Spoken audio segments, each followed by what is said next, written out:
ভাই ভাই কতক্ষণ মারামারি করবে, একটু ঠিক হয়ে যাবে। এই মাহফিল থেকে বলি 53টা বছর আমরা বিভক্ত ছিলাম, আর কোন বিভক্তি দেখতে চাই না, ঠিক কিনা বলে? কার টুপির কি রং, কার জামার কি রং, এগুলো সব ভুলে যান। সব ভুলে গিয়ে আমরা সবাই মিলে এই জমিনে দিন কায়েম করতে চাই, ঠিক কিনা বলে? এটা এখন আমাদের দায়িত্ব, এবং এই দায়িত্বটা আমাদের উপরে নফল, সুন্নত না মুস্তাহাব পর্যায়ের মনে হয়? ফরজ। সবাই কয় না ফরজ। আপনি কয়দিন এই ফরজের জন্য কাজ করছেন? নামাজ পড়ছেন, রোজা রাখছেন, হজ করছেন, যাকাত দিচ্ছেন, কয়দিন আপনি এই ফরজটা আদায় করছেন? মাশাআল্লাহ, ছোট একজন বাচ্চা কইছে, হুজুর আমার তো এখনো বয়স হয় না, নাবালেগ মানুষ, আমি একদিনে করি নাই। আপনারা যারা বয়স্ক আছেন, এত বাচ্চা মানুষ এত কইছে, আপনারা যারা বয়স্ক আছেন কয়দিন করছেন? মাশাআল্লাহ। এবার একটা হাদিস শুনেন, পরিষ্কার হাদিস, কইছিলাম এটা শেষ হাদিস, তারপর আরেকটা হাদিস বলি। মানি বাররাত কাদামাহু ফি সাবিলিল্লাহ, নবীজি বলছেন, তোমার পা যদি ইসলাম বিজয়ের জন্য ধুলায় মলিন হয়, পায়ের ভিতরে ধুলা লাগে, বালি লাগে, হারামাহুল্লাহু আলাইহিন নার। সহিহ হাদিসে আল্লাহর হাবিব বলেন, যেই পা দিন বিজয়ের জন্য ধুলায় মলিন হয়ে যায়, পায়ের জুতার ভিতরে ধুলা লেগেছে, পায়ের ভিতরে ধুলা লেগেছে, চেহারার ভিতরে ধুলা লেগেছে, ওই চেহারার মানুষের জন্য জাহান্নামের আগুন হারাম হয়ে যাবে। কি মনে করেন? আরেকটা হাদিস শুনেন, বোনাস। মান শাবা শাইবাতান ফিল ইসলাম হারামাহুল্লাহু আলাইহিন নার। আপনি বৃদ্ধ হয়ে গেছেন দিনের কাজ করতে গিয়ে। আল্লামা দেলোয়ার হোসেন সাইদি রাহমাতুল্লাহি আলাইহি 5টা হাত, 5টা রিং পরানো ছিল হাতের ভিতরে, 5টা রিং পরানো ছিল না, কিন্তু দেখছেন শেষ দিনেও এমন সুন্দর হাসি দিছেন। এই হাসিটা দেখার পরেই আল্লাহর কসম, এই 234 বছরের মসজিদের সামনে বসে বলতেছি, কসম আল্লাহ, এই হাসি দেখার পরে আমার মনে হচ্ছিল হুজুরে মনে হয় তারা আর বাঁচতে দিবে না। এবং ওই দিনই মাগরিবের নামাজ পড়ে আসছি, আমার ভিতরে কেমন একটা জ্বালা তৈরি হয়ে গেছে, অস্থির অস্থির লাগতেছে। আমি শুয়ে পড়ছি, হঠাৎ একটা ভূমিকম্পের প্রকম্পন অনুভূত হলো। আমার কাছে মনে হয়েছে হুজুর মনে হয় আর নাই। তাড়াতাড়ি করে আমি যখন মোবাইলটা হাতে নিলাম, দেখি একটার পর একটা কল আসতেছে, একটার পর একটা কল আসতেছে। কলগুলো দেখার পরে আমি বুঝে ফেললাম আমার আর মাথা ঠিক নেই, যে আরে হুজুর তো মনে হয় দুনিয়াতে নাই। সেখান থেকে হসপিটালে দৌড়াই গেলাম, হাজার হাজার মানুষ, জানাজাটাও পড়তে দেয় নাই। ওনার বাসায় গেলাম, অন্তত মনে মনে চিন্তা হইল, একটাবার জীবনের শেষবারের মতো যদি একটু দেখতে পারতাম। বাসায় দৌড়ায় গেছি যে এই জায়গায় তো অন্তত নিয়ে আসবে, ওনার সন্তানরা আছে, ওনার স্ত্রী আছে, শেষবারের মতো দেখে দিবে।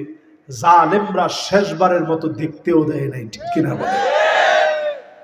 পিরোজপুর গিয়েছি,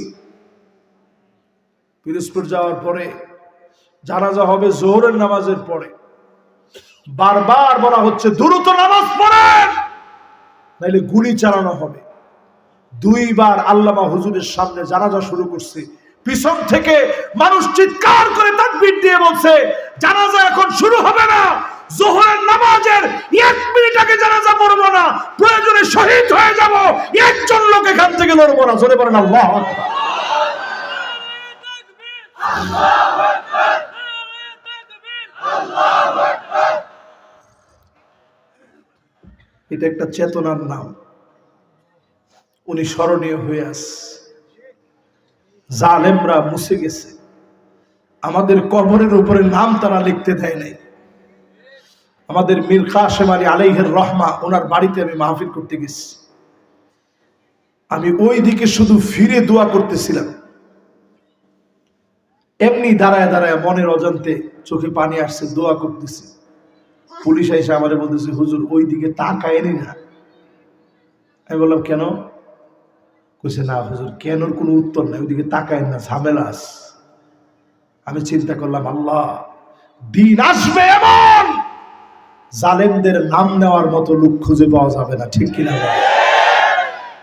আজকে তাকায় দেখেন, ওই চেতনাগুলা উজ্জীবিত হয়েছে, ওই চেতনাগুলা জাগ্রত হয়েছে। তারা পিছপা হয় নাই, জালেমের কাছে মাথা নত করে নাই, বীর বেশে ফাঁসির মঞ্চে গিয়েছে। ওই ফাঁসির দড়ি আজকে কথা বলতেছে, ঠিক কিনা বলে? ফাঁসির দড়ি আজকে কথা বলতেছে।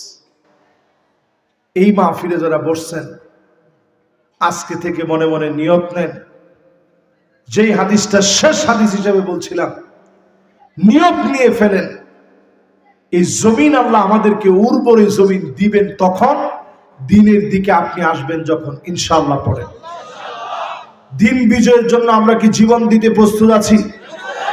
কারা কারা প্রস্তুত? হাতগুলো আল্লাহকে উঠাই দিই। লিল্লাহে তাকবীর, লিল্লাহে তাকবীর, নারে তাকবীর। আল কোরআনের আলো সংসদে জালো, নারে তাকবীর।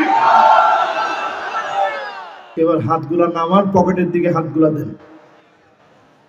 একেবারে আমরা একটা ইস্তেগফার পড়তে পড়তে, ইস্তেগফার, হ্যাঁ ইনশাআল্লাহ শোনাবো আপনাদেরকে ইনশাআল্লাহ। ইস্তেগফার পড়তে পড়তে সবাই ইনশাআল্লাহ ভলান্টিয়ারদেরকে কিছু কিছু ইনশাআল্লাহ দিব, শরীক হব, এবং আমরা মনে মনে নিয়ত করব এই মাহফিলের দোয়া আল্লাহর কাছে কবুল হবে ইনশাআল্লাহ। আলমাস ভাই 500 টাকা দিলেন, আল্লাহ তাআলা ওনার দান কবুল করুক। মোনাজাতের মিনিট খানিক সময় আমার ভাই, কি জানি নাম, রেজাউল করিম, উনি 500 টাকা দিলেন। আল্লাহ তাআলা দানকে কবুল করুক, হায়াতে তয়্যিবা দান করুক।